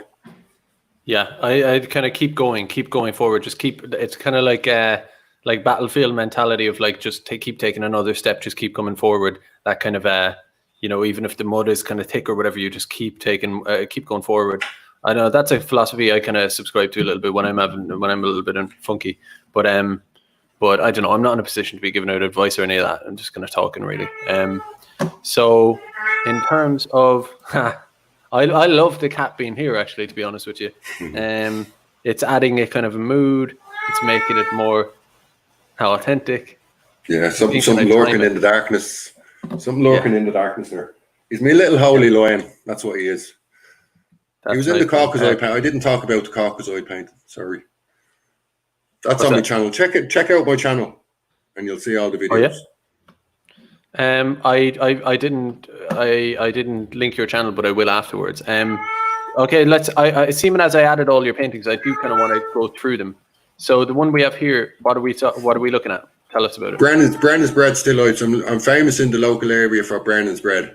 And that's the epitome of everything we're up against in this lefty-dominated world. When I found out, after painting all these paintings of Brennan's Bread, I found out Brennan's Bread is halal certified. And it was like a kick in the bollocks, you know. So I felt so cheated that Brennan's Bread was halal certified. So so that's it. So that's the epitome of our struggle, you know. I wonder, is it kosher? God knows. Probably. Yeah, I don't even know. I'm afraid to touch the Jewish side. yeah, aren't we all? But it's doing this thing to me again, where it kind of, I'll close it. Yeah, it's the CIA. Oh, it's absolutely, no doubt about it. Never. Come I on. want to pick one that we haven't, so I have them up here now that we haven't touched on yet. Oh God, there's one here. There's a couple here actually. Tell us about this one. Oh, you're going to enjoy this one. This is a Caravaggio reproduction, right? You know, I like to do reproduction. Sometimes I do my own original work. Other times I do reproductions, right? This is one of them that I focused in on. And the original by Caravaggio is called St. Francis and Assisi in Ecstasy. St. Francis of Assisi in Ecstasy, right? That's the title. My version is called St. Francis and Assisi on Ecstasy, right? So it's a gay drug using angel. It's a fallen angel, and he's got the rave. If you zoom in there, he's got the rave paraphernalia, like he's on acid, you know. Yeah. He's on It's ecstasy. a terrible culture. Yeah, culture that. So the idea is this St. Francis, the holy man, he's fainting with all the corruption in the world. You can see down by his feet, even the thorns and thistles are embroiled around his feet, that he's being completely accosted by this corruption. That I'm sure the gay angel has a fancy for him, and he's, you know, all he can do is faint, the poor man. But the joke is that the joke is in the title. It's a play on the words. The whole point of painting a huge canvas like that is for the words. So St. Francis and Assisi on Ecstasy. Nice one. And what are we looking at here? Right, that's mine. That's a reproduction of a Bougereau, and it's Mary and the Angels, right? That's the one we were looking at a while ago, was it? Yeah, that's the one you had, yeah. So very nice. I reproduced it. It came out nice. Yeah, I took my time on that. But the idea is in the environment, right, there's a bunch of litter, right, like a Lion Bar and King Crisps, and you can't see it there, but there's a light and smoking cigarette in the very corner, and it's as if somebody was there just a moment ago with their corruption and their vice, and they legged it when they seen Christ coming. So very good. So the answer is Satan was there, right, with his corruption and everything. But there's a fallacy at work in the environment that the litter is celebrating Christ in a surreptitious way, that he's the lion and he's the king. Right, so it's singing his praises in the litter. So that's the fallacy at work. And Mary, the scene is that Mary has a mobile phone. It's called Samsung Sonnet. And Mary has a mobile phone, and the angels are playing along to the jingle to get Christ asleep, right? And the punchline is, if you want to know what network Mary is on, she's on Virgin Mobile, right? So that's the joke. Yeah, I'm on that myself actually, but they broke down on me there a couple of weeks ago, unfortunately. You should go with three. Three are very good. Yeah. They give you 20 quid for a month's data. All you can eat is very good. Is this your one, or I've seen this around? You haven't, have you? Yeah, I have. Is it yours? Obviously. That's mine. Where did you see that? You shouldn't have seen that anywhere. Senapound organ de sex valid, right? So it's a parody on Magri's, you know, Senapound pipe. So it's a parody on that work. And it's another answer to the LGBT bullies who were bullying me. I'm saying this is not a valid sex organ, basically. So it's an anus. And I was accused of creating, it's a pornographic work on Facebook because I painted somebody's anus hole. I said, well, it's a picture of me cat's bum. You know, I painted me cat's bum. Where's the crime? You know, but the idea is been a nightmare to get him to sit still. Yeah, I imagined it. I've seen it many times. The cat's bum's been in my face many times. Yeah. By his volition, not mine. But so an anus is not a fucking valid sex organ, right? That's the answer. That's the story there. Fair enough. What else have we got on the? This is more of that one. That's the one I painted. Yeah, that's Angela Merkel. Yeah. Yeah, it's in a way. I don't mean to get all like humanitarian, but you know, the Africans don't. You know, Africans are meant to. You know, the idea like. If you go to a village in I don't know, Namibia or something, you know, you'll see Africans living in their own way. It's they actually thrive in their own kind of regard, and to see them piled into Europe like this under Merkel, it's kind of not good for them either. And I noticed in your painting they were kind of grayed up a little bit. It looked a bit more grim even. The painting I showed you was a second pass. It was an underpainting. It wasn't a finished painting. The finished painting looks from a distance. If you squint and do a handstand, it looks like a real thing, you know. But I I don't know what to think about the Africans in Europe. I don't think they have a place here. They don't belong. In the Bible, you know, it talks about when they do the census, everybody goes home to their hometown. You know, I'd love that to happen. I believe God runs a tight ship, an orderly ship, and everything in its place. You know, and everybody to their own nation. That's what I'd say. And there's nothing wrong with saying that. Thrive in your own kind of place, you know, where you don't have to struggle and battle for your own culture and all of this, you know. The idea of all these immigrants coming in being doctors and engineers, well, the doctors and engineers are needed in Africa to build Africa. You know, it's not fair on the African people to take away all these people. But that doctors and engineers, that's just another bullshit, because one day it's doctors and engineers, then the next day it's we need horticultural specialist strawberry pickers. So like depending on the day, it's a different excuse. And if the excuse changes every day, then you have to recognize it's bullshit. It's just each excuse is just to get through another day of it. They'll throw you out whatever line, completely insincere, like. But they do mental backflips. They do mental gymnastics altogether. Yeah. I think we've gone through all of the work that I brought up here anyway, which I'm happy we did actually.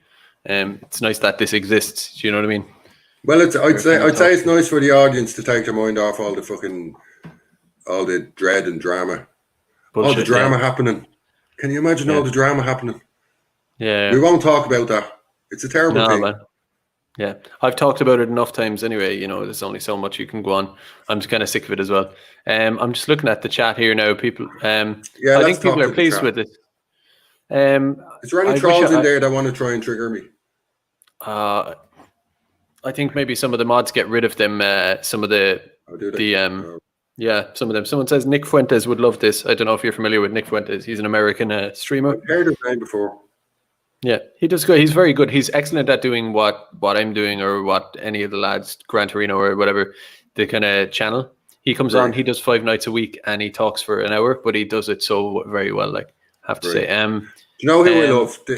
I love Way of the World. His narration voice is just so you could listen to him for hours. Yeah, it's very calming. I'm trying to think, who else do I like now? I like a good few bits. Yeah, I like Morgoth. I don't know if you know him. I haven't got enough time in the day to bleed and follow everyone. There's so many. I mean, we had so many live streams today. We had, I think Betwixt was on, and then Rowan, and then this. Yeah. Yeah. And, I can't keep up with it either. Yeah. You'd go fucking mental. I'm mainly taken up by doing my own. Really, I listen to one or two. Will we have a little banter with the live chat? Oh yeah, work away there. The count has brought up my crap. I've decided I'm a hypocrite now because I've been given out about the Chinese with their back corpse soup and all this, you know. I seen a video recently of a woman eating a turtle's face, right? A Chinese woman, big fat Chinese woman eating a turtle out of a bowl. She didn't even chop it up, like it's just the body of a turtle in her mouth. I feel like a hypocrite now because I had a crab dinner tonight and it would look like there was an individual looking up from me plate. And I've decided to name him Albert. And that's him. I've kept his shell. Look at his little eyes looking up at us. But he had his claws and everything. He looked like a whole individual. So his name was Albert and he was delicious. And it was Weren't you saying you were a vegan there about John Waters, no? What happened to that? In terms of schizophrenia, I'm a vegetarian. Only when I'm when I'm normal, I'd eat a lamb I would. But you're a carnist. You're a carnist when you're normal. I'm a pacifist when I'm psychotic. Put it that way. Yeah, I spent a year being vegan, a full year or more. 100%. I was vegetarian. Yeah. You were vegan. You were nut job. Yeah. I didn't even eat honey for a year. I 100%. Yeah, because that's actually animal produce as well. Did you lose weight? Did you lose weight and everything? Not really. I don't really have much weight to begin with. I'm not skinny or anything. Not terribly skinny, but I just, there's not that much to lose really. Or I don't know. I wasn't chunky beforehand. No, I more or less remained the same. But one of the reasons I stopped in the end is because I was fully. I'd read the arguments on that your body doesn't technically need all that stuff, and it's a bit of a moral thing, like the factory farming and all that stuff. But towards the end. One thing was I got a surgery and I was recovering from that and I was kind of worried. I thought, seeming as I'm recovering, I might as well stop the experiment for a while. Yeah. And the other thing was I was sometimes at night, when I was falling asleep in bed, I would start having fantasies about rare steak and sushi. And I just kind of got the feeling that, given that I'm having cravings for raw meat, basically, maybe that's my body trying to tell me something. And that's not, I still believe like maybe a lot of people can get by without meat and without stuff, but just, do you want me to tell you a there's very? Do you want me to tell you a very dark story? And it's very poignant to what you just said. Right now, we'll end the night on a really scary dark story. Go for it. You know the way you were talking about fantasizing about eating meat. Yeah. Right now, I went to after I had my nervous breakdown. The nurses harassed me into going back to get my degree. Right, so it was about a year after I cracked up that I was really weak and really not well at all. I went back to college to do my degree, and they said I have to do counselling, right, compulsory. That I have to go in and get counselling because I was like a schizo. And there was one session with the counsellor. Now, she asked me to sign a form to say, can I talk to other people about what we talk about? And I thought, yeah, I'm an honest man. I've nothing to hide. So I signed the form. So I allowed her to communicate with other people. In one of the sessions, right, we were talking about my vegetarianism. At the time, I wanted to be a vegetarian. And the reason was, on the ward, when I was psychotic, they give me a plate of dinner and it was like grey lamb and I could see the veins in the meat and everything, and I thought, Jesus, this is disgusting, what am I doing? And it really triggered, I sound like a lefty, it really provoked me to think about what I'm eating. So I decided I wanted to try vegetarianism at the time. I wanted to stop eating meat. And the counsellor says, she was really interested in this, and she says, tell me more about that, elaborate upon that if you can. So I tried to elaborate for the sake of talk, and I came up with something. I said, I want to become a vegetarian. Sometimes I think really hard about eating meat, and sometimes I have bad dreams about sinking my teeth into dead flesh, right? This is how I was viewing. It seems a very extreme perspective, but I mean, things are extreme when you're not well. That's technically what I was doing, was sinking my teeth into dead flesh, and I was very disturbed by it. And sometimes I was having nightmares that disturbed me. Right now, she took what I said, that I was having nightmares about sinking my teeth into flesh. She wrote a letter. First of all, the college counselor, right, told the doctor, who I never met in my life. I couldn't tell you the doctor's name or what she looked like. The college doctor wrote a letter claiming that she was seeing me on a regular basis, right? She sent a letter to my psychiatrist, and she claimed in the letter that I was fantasizing about eating flesh, right? As a schizophrenic, it looks really fucking bad in paper if you're fantasizing about eating flesh. So they took everything I said out of context regarding vegetarianism, and it was like some kind of fucking bloodthirsty psychopath that wanted to eat your liver. Yeah. Right. So this is what I was up against, and I learned this one day. I read the letter in my file, and I was fucking disgusted, and I felt so empty and so weak at the time when I was reading it, because I knew I was up against the powers. You don't get anywhere with them. They do what they want with impunity, and they'll come down on you and destroy your life if they wanted. So I couldn't even pipe up and say a single thing about it. But this is how they framed me, as they were looking for some way to get the label of schizophrenic to stick. So they did everything in their power to twist everything out of context. And apparently in their eyes, on the record, after I'm dead, people will say I had a fantasy about eating people. This is what I'm up against. But the will to be a vegetarian is a very human, natural, spiritual thing to do. If you don't even once in your life question the suffering of an animal to keep you alive, it's given its life to keep you alive and well and healthy. If you don't question that, there's something wrong with you. That's what I think. If you don't have a moment to spare a thought for other lives and other living beings in that context, then there's something really wrong with you. So who's the psychopath? At least just to consider it and think it through, doesn't mean everybody has to be a vegan or a vegetarian. Just to actually think about it and struggle with it. To struggle with it, I think, is natural. I committed to becoming a vegetarian, and I did so for 10 years. Very happily. I loved my food. And I felt a great weight off my shoulder that I wasn't part of the suffering of animals anymore.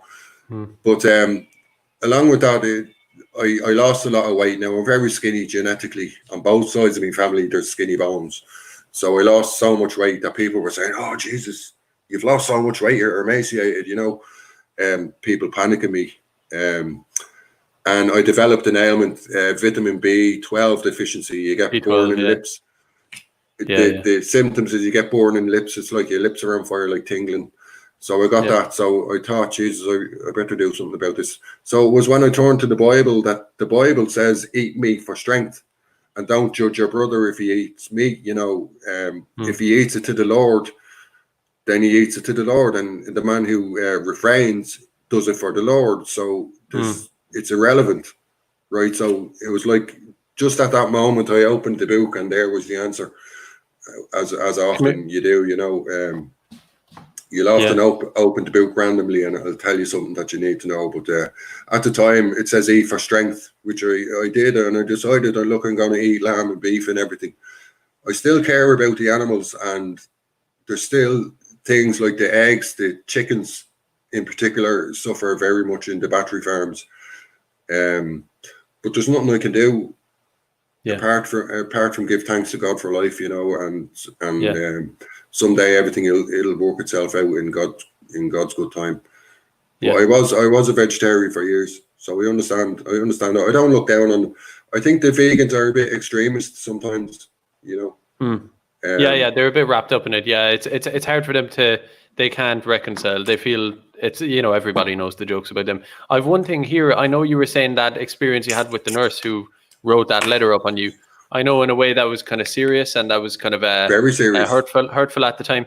So I'm, you'll forgive me. I'm not taking the piss out of that, but it did just remind me of something.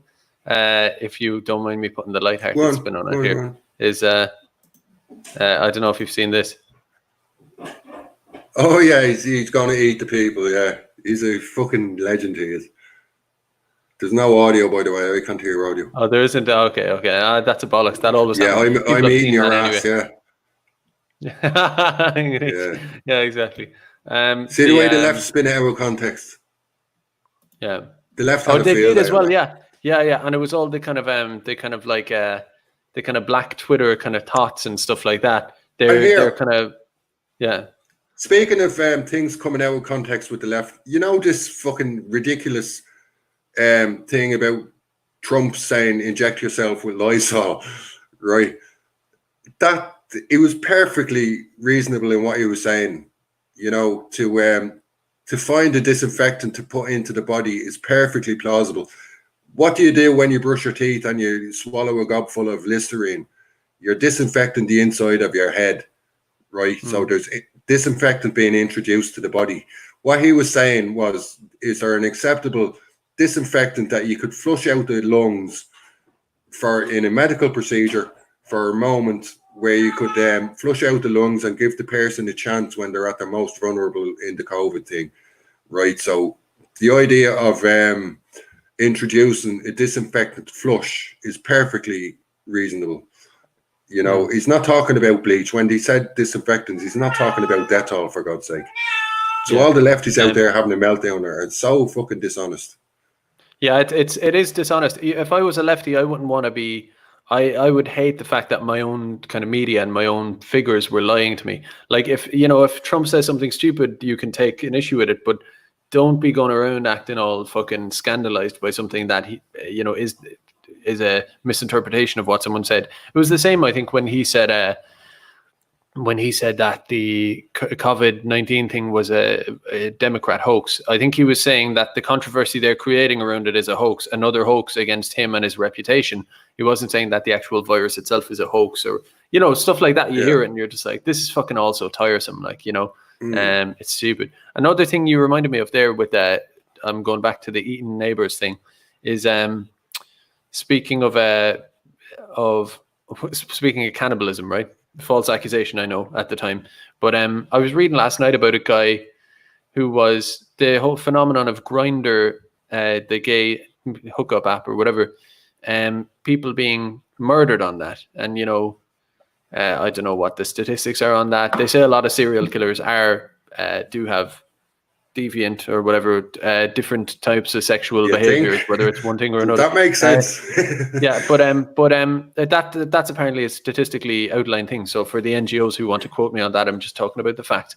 And so this guy anyway goes in a grinder date with this lunatic and goes to his house. And your man, I forget the details, but your man like basically hung him upside down. I don't know. I'm sorry to be lurid about it, but like skinned him. I'm going to be honest, I think he ate his testicles, his balls as well. So just the most obscene cannibalistic thing that happened there, and obviously killed the guy. And unless I'm remembering it wrong, I think the guy who was eaten, his name was Kevin Bacon. It's kind of Kevin Bacon. Yeah, it's unfortunate. Like, yeah. But that speaks to your kind of paintings. That's your Americana for you. That is America. But there's a higher percentage of psychopaths in American culture than there is in other cultures. But there are people. I mean, they are sick in the head, twisted individuals, and they are seriously mentally ill. America it does seem there's something about the landscape of America that kind of there's something about crazy heartland America, and there's a streak of kind of. I don't know. You get it maybe from the outback of Australia as well. Some of these landscapes do inspire this kind of, I don't know, almost ruthlessness or something. There's a film I actually have to put you onto. It's exactly you'll really like this. It's an Australian film made in the 60s. Maybe the chat can help here. Actually, this will engage the chat. It was made in maybe the 70s or the 80s or the 60s a while ago. It's about this English teacher or this kind of middle class guy. And he goes out to the Australian outback and ends up on a drinking session for days and ends up on this binge, has to like kill a kangaroo with his bare hands. And it's just about that rough, horrible lifestyle of a vast, desolate landscape with kind of like no civilization or culture on it. And these days it's full of shopping malls and stuff, but there is the same streak of serial killer insanity out there. If someone can help me with that, it's... I was in California once, right, and I found the interaction between the general public. It was so obviously there was a paranoia to it. It was so unnatural the way they interacted with each other, and it was as if they were scared of each other and paranoid about what's going to happen next. I really got that sense in California. It was very strange. They weren't honest, Yeah, and that's what I found. I know I've only been over there once. I was in New York State and Manhattan and upstate as well for a while, and I just found America to be such a strange place. I don't know, it's kind of exactly like you're saying. New York is horrible. I've never been so lonely in my life as I was in that city. Just if I went for a walk by myself or whatever. I think I'd have another nervous breakdown. I'd have a nervous breakdown in New York, just as high to the towers and everything. I wouldn't be able to, the environment alone. The overwhelming inhumanity of it all. Yeah. I don't know what way it'd be. It's pretty horrific. I'm actually just looking for that film now because it's going to annoy me. It's really, really good, that one. I mean, in the live chat, Garrod. Yeah, Kelly. Kelly says he's got to go, guys. Talk to you later. Well, thanks for tuning in, Kelly. You're very good to let us know you're leaving. So God be with you and safe journeys. Kelly, where's Kelly gone? He's gone up a bit. There Bye, he Kelly. is. Thanks for joining us. Thanks for joining us. I'm telling you, if I'm gonna be here for the next 2 hours by myself, I'm gonna get this one. I think it's called Wake and Fright. Yeah, that's it. Well, send me the link. I'll have a look at that. You're worse than my mate, the Count. He wants me to watch the Ryan's Daughter. It's a really old film that I keep meaning to buy, but I never get around to it, and he's always giving out to me for not watching it. Ryan's Daughter, yeah, that's the I've forgotten which one that is. It might be the one where they go to the United States, Tom Cruise and Nicole Kidman. I'm not sure. No, it's a really old one from the 50s. Oh, that's that one. Oh yeah, it's with your one-o. I'd rather watch if I'm going to watch a film from the 50s. I want leprechauns in it. The dancing leprechaun. Yeah, Yeah, or the Leprechauns in Space 4. That's another one. If you're looking for leprechauns, it's apparently a famous one. I don't know, but I'm definitely going to link you Wake and Fright, all right? And and I'm going to link you Stone Tossed as well. So that's what I'm going to pester you with. Right, give us your top 5 films of all time. I can't. I actually can't. I don't work that way. I know I'm killing the buzz now. You give me yours. Well, I'd say now The Passion of the Christ. We have to put Jesus first, right? So, but The Passion of the Christ was a masterpiece. Yeah. Followed by The Inhumanity of It All, Saving Private Ryan. Mm-hmm. Then I'd say The Matrix and The Lord of the Rings. Did you know The Lord of the Rings, right?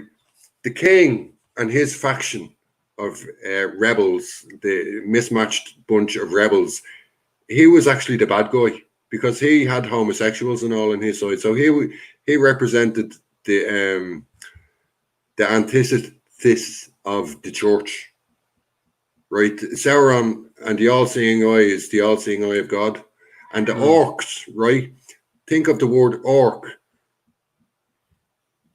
Ark, right? Just put a little tick on the O and you have ark, right? So it's the people of the ark, right? With God. And the crown, here was the Saruman, the fella with the crown.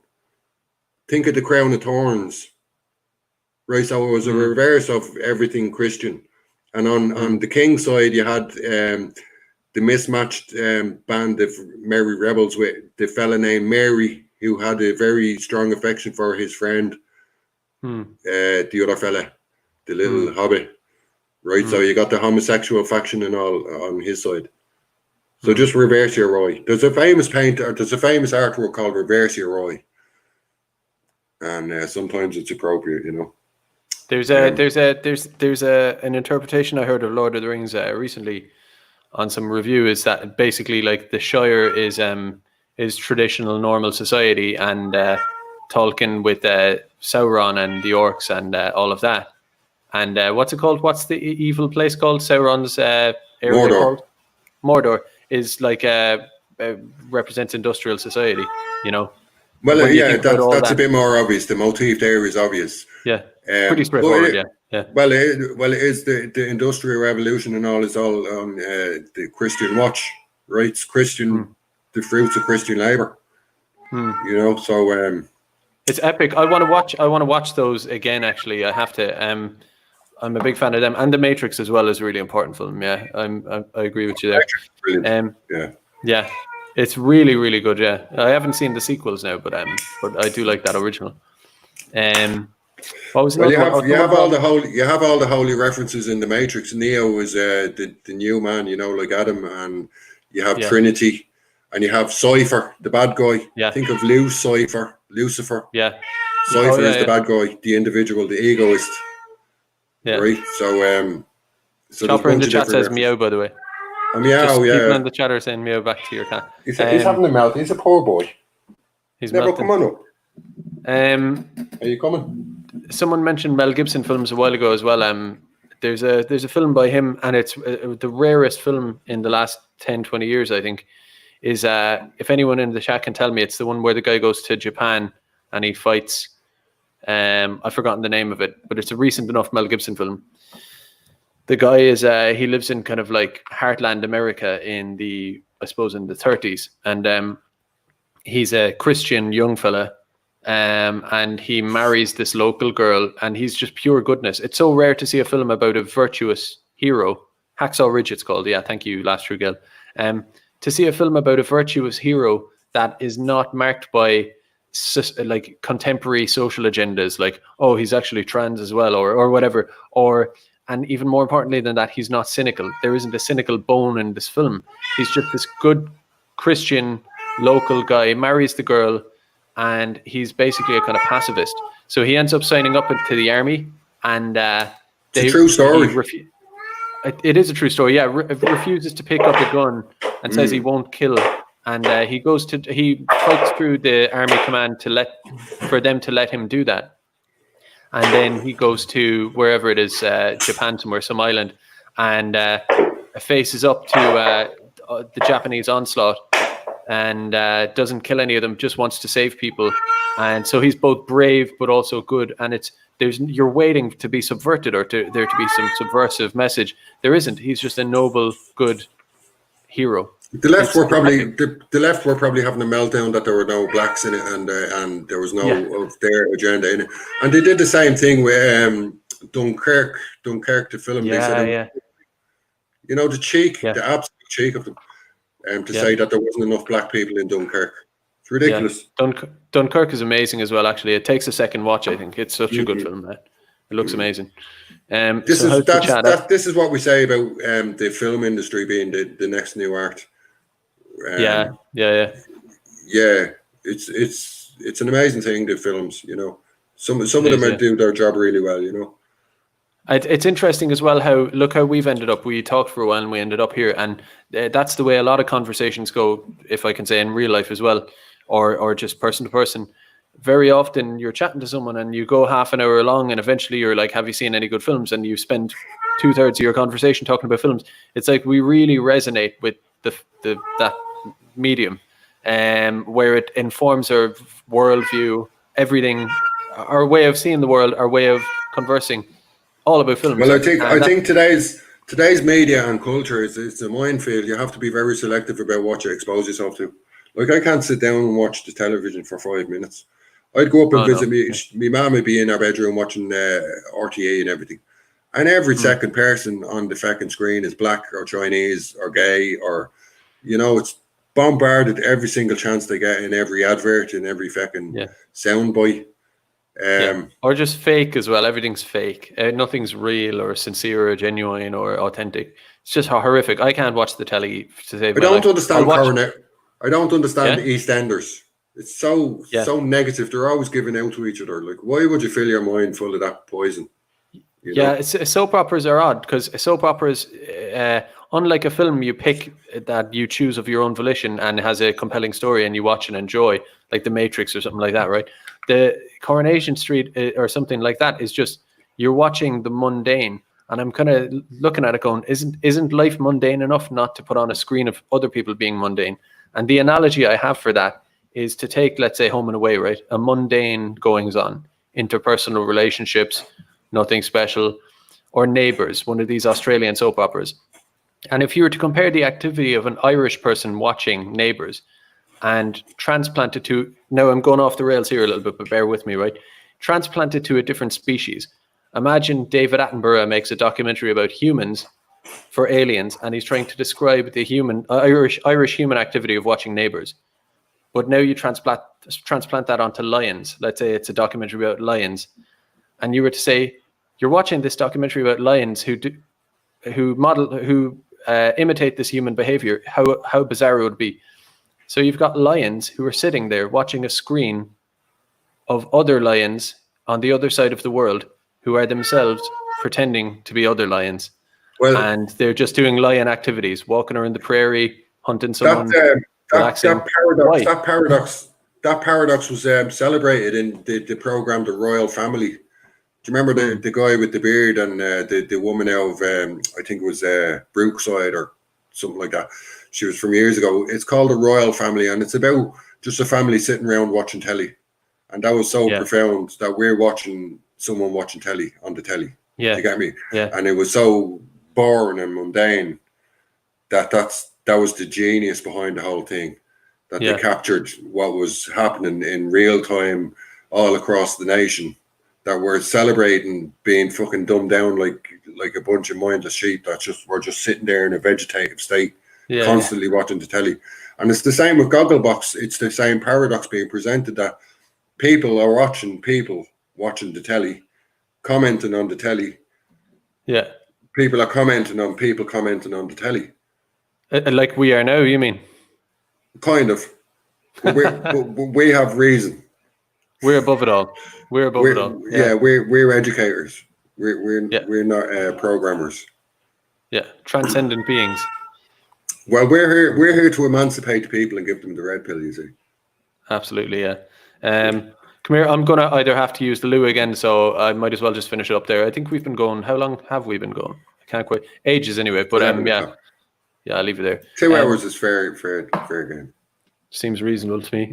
Thanks for coming on. Yeah. Hope everyone enjoys your work and stuff, and keep going anyway. Well, we'll see if the lefties come for me. If they come for me, they've done something right. Yeah. Fuck them.